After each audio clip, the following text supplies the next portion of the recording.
भिन्न वर्ष भर में कम से कम 300 रुपये, जिनमें दूसरी श्रेणी की चौथी प्रतिज्ञा भी शामिल है, अपने पास से व औरों से एकत्र करके देव समाज व उसकी किसी संस्था के लिए दान में दूंगा व देव समाज प्रबंध कार्य परिषद के निकट इतने दामों का समाज का कोई काम किया करूँगा। मैं देव समाज और देवात्मा के संबंध में मोटा मोटा सत्य ज्ञान लाभ कर चुका हूँ और उनकी महिमा यथा सत्य औरों को सुनाया करूँगा। मैं किसी संप्रदाय के मिथ्या मूलक सूचक किसी प्रकार के भी प्रचलित बाह्य चिन्ह न आप धारण करता हूँ और मैं उन्हें अपने नाबालिग आश्रित बच्चों को धारण करने दूंगा। मैं अपनी आय का अंदाजन 32वां भाग अथवा कम से कम वो 500 रुपये होगा, 500 रुपये 300 देव समाज को प्रतिवर्ष नियत दान दूंगा। ये सूचना है। यदि कोई जन उपरोक्त प्रतिज्ञाओं में से किसी को भी भंग करेगा अथवा उनके भिन्न भगवान देवात्मा और देव समाज के संबंध में कोई ऐसी अनुचित क्रिया करेगा कि जिससे देव समाज प्रबंध कारणीय परिषद के निकट इस श्रेणी व देव समाज में रहने के योग्य न समझा जाएगा, तो उसे इस श्रेणी का देव समाज की मेंबरी से स्थगित कर दिया जाएगा और उसकी शुद्धि के लिए उसे जो दंड दिए जाएंगे उन्हें वह ग्रहण करके पूरा करेगा तो उसे बहाल किया जा सकेगा। मैं आज 14 दिसंबर 2018 को आपको देव समाज की तीसरी श्रेणी में अनुग्रहित करता हूँ और ऐसी आशा करता हूँ कि आपका आगे भी बहुत श्रेणी में जिनको उन्नत किया जा रहा है, मैं उनके नाम बोल रहा हूँ, कृपया करके वो एक एक करके आगे आ जाए। तीसरी से चौथी श्रेणी के लिए श्रीमती सबिहा ढिल्लों,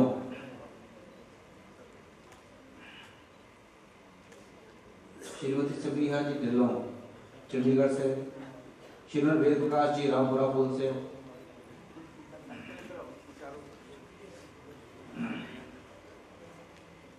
वेद प्रकाश जी, श्रीमन केवल कुमार जी। आज मैं एक ऐसी ऊर्जावान शख्सियत का परिचय करवाने जा रहा हूँ जिनमें कुव्वत है अपनी पूरी एनर्जी को बड़े पॉजिटिव वे में चैनलाइज करने की।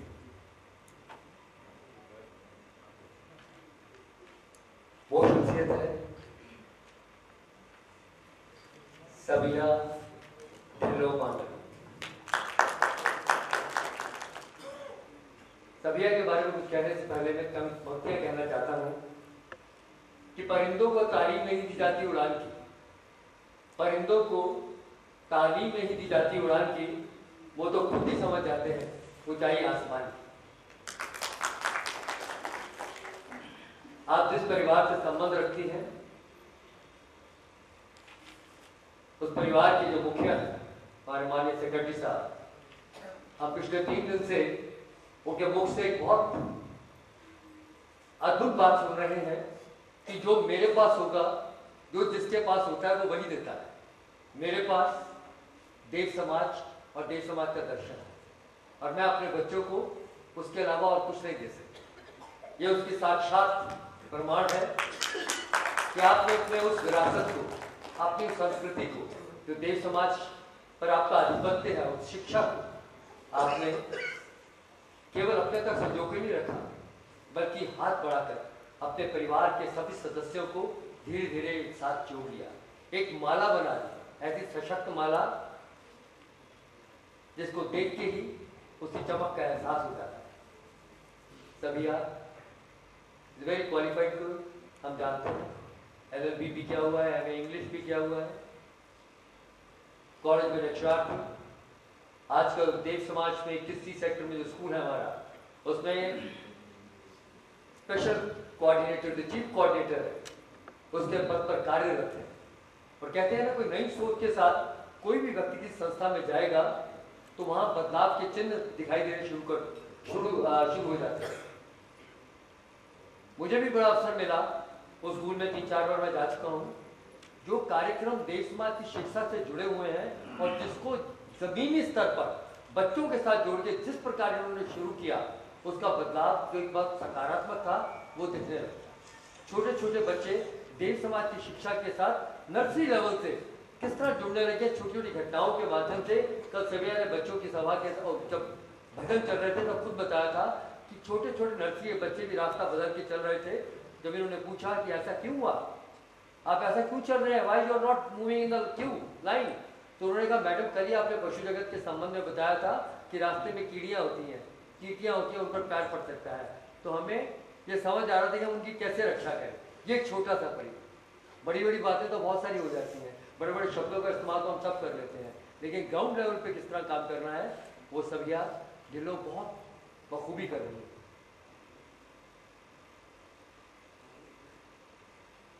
जो पूंजी हमें विरासत में मिलती है, वही पूंजी हमें सशक्त भी बनाती है और वही पूंजी हमें विनाश की तरफ ले जाती है। और सभी को जो पूंजी मिली है, ऐसे सशक्त परिवार से, ऐसे कटिबद्ध परिवार से, ऐसे समर्पित परिवार से, जो गुरु महाराज के मिशन में पूर्णतया, जिसने अपने आप को होम कर दिया, अपने आप को पूरा झोंक दिया, ऐसे परिवार से जो पूंजी सभिया को मिली, मुझे पूरी उम्मीद है कि सभिया उसमें आगे बढ़कर एक उभरता हुआ सितारा बनकर चमके।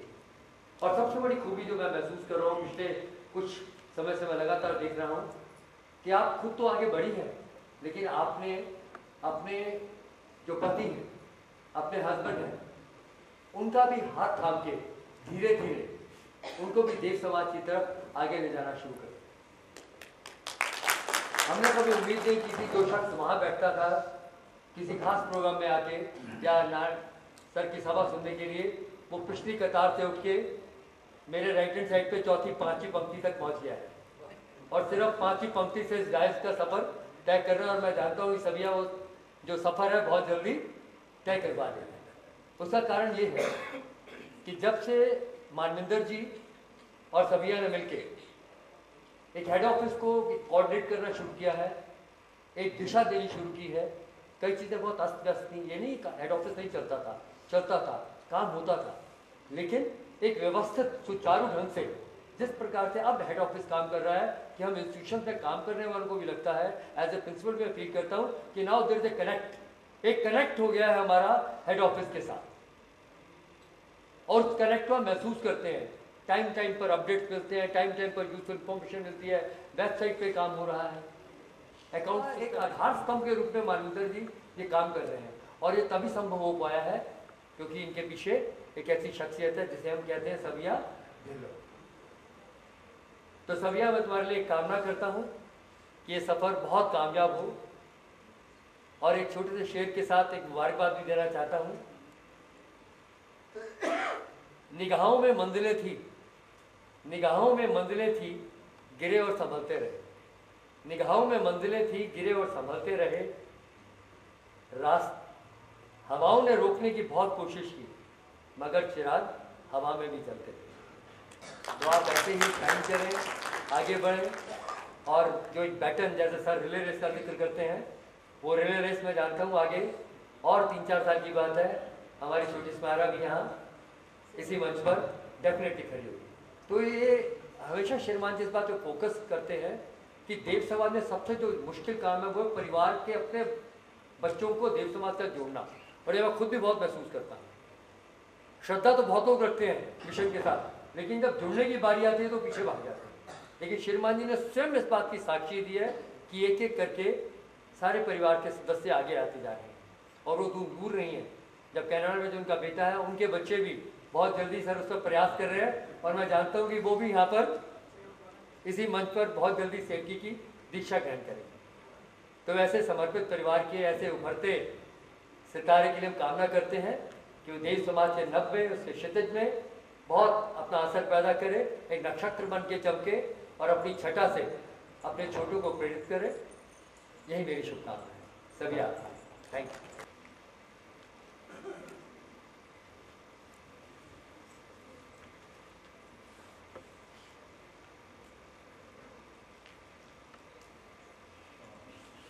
बड़े श्रीमान जी, काउंसलर साहबान और मेरे बहुत ही आदर और सत्कार के योग्य धर्म समझियों, प्यारे बच्चों, मैं बेटी सीता जी को पिछले 22 वर्षों से जानता हूँ।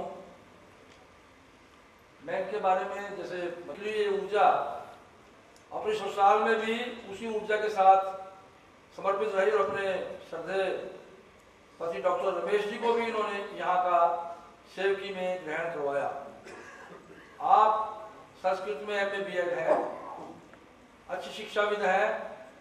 अभी स्कूल में नज़दीक सहारनपुर में ये शिक्षारत विद्यार्थियों के साथ बहुत आदर्श टीचर बनकर रहती हैं। मुझे भी अपने स्कूलों में जब सहारनपुर जाता हूँ तो ये नीति के माध्यम से उन स्कूलों का विजिट कराती हैं। मैं इनका स्थानीय भागीदारी के लिए बड़ी प्रशंसा करता हूँ कि वहाँ उस 7 नंबर गली में जो नवीन नगर में है, आसपास की महिलाओं के साथ बड़ा संबंध रखती है, और जब भी मैं जाता हूँ 10-20 महिलाओं को इकट्ठा करने के लिए मामूली बात होती है। इन्होंने जैन फैमिली से, जैन परिवार से पिछले साल ही, जो काफ़ी रिजिड होते हैं अपने मिथ्या के लिए, उनको भी यहाँ पर जो है सेविका में ग्रहण करने का मौका दिया।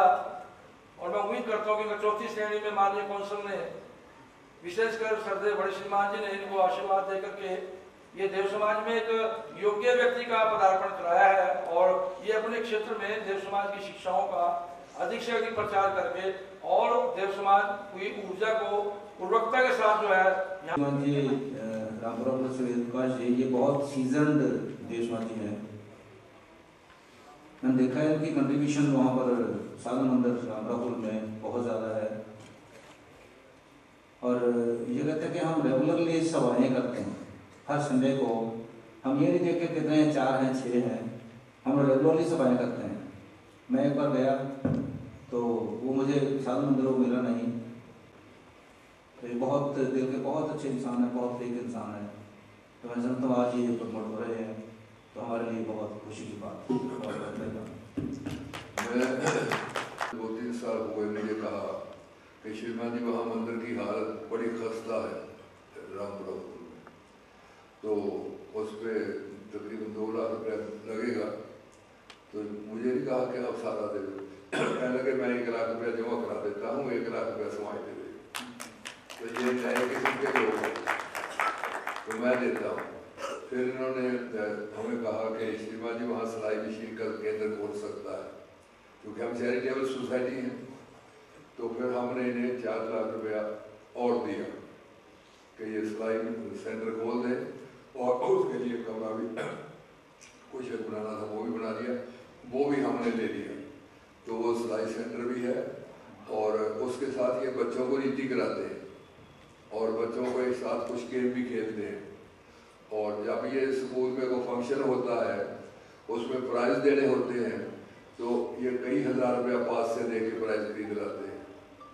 तो उन्होंने कहा ये देव समाज के गरीब बाबे हैं जो बेन किस्म के हैं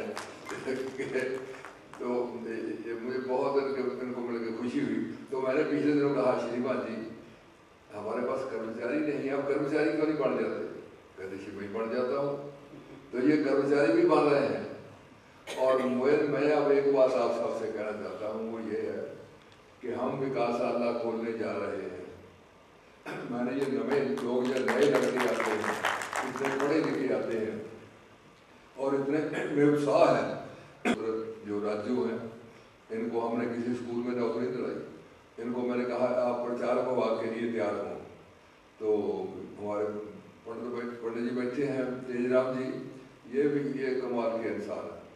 इन्होंने कहा श्रीमान जी मैंने उनको साइकिल दे दिया है, तो ये घर घर में जाते हैं और इसलिए मंदिर कई दफा 50, 60, 100 लोग इकट्ठे हो जाते हैं ये इनकी वजह से। तो पंडित तेजराम जी ने मुझे कहा श्रीमान जी मैं तो स्कूटर भी लेकर दे दूंगा, ये काम करने वाले बनो। तो ये वो विकासशाला खोल देंगे हम यहाँ चंडीगढ़ में खोल लेंगे। उसकी क्लासें कितनी लगानी उसका हम सारा कुछ मैनेज कर लेंगे, लेकिन सोलन में किस तरह हम मैनेज कर लेंगे। तो ये बहुत बड़ा जो बंद था विकासशाला वो भी हम आज से खोलने का ऐलान कर रहे हैं। अब जो उसमें आना चाहते हैं वो अपने नाम पर करें। विकासशाला में बुजुर्ग भी आते हैं, ऐसी बात नहीं है। यहाँ तो आपने पहले दिखा दिया वो ठीक है। अब पूज्य भगवान के मतलब एक मुझे तो शेर याद आ जाता है कि अजब नहीं अक्सीर तुम्हारी खाक को चाहे जर कर दे, फर्श जमीन से उठाकर हमको अर्श पे जलवा कर दे। तो गुरु माता का तो ऐसी दुनिया है। हमें उसमें विकासशाला में आएंगे देखना तब्दीली कैसे आती है। तो वेद प्रकाश जी अब कर्मचारी भी बढ़ेंगे, प्रतिज्ञा करेंगे। मास्टर जी हैं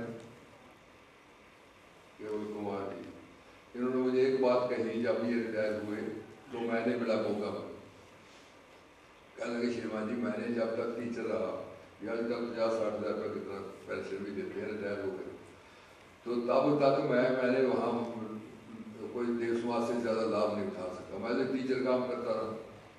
तो कहते हैं रिटायर होने के बाद आप मुझे इस तरह भगतगीर हुए वहाँ मोगा में और ऐसे मुझे प्यार किया तो मेरा तो कोई अंदर सोया हुआ श्रीमान जी जाग उठा।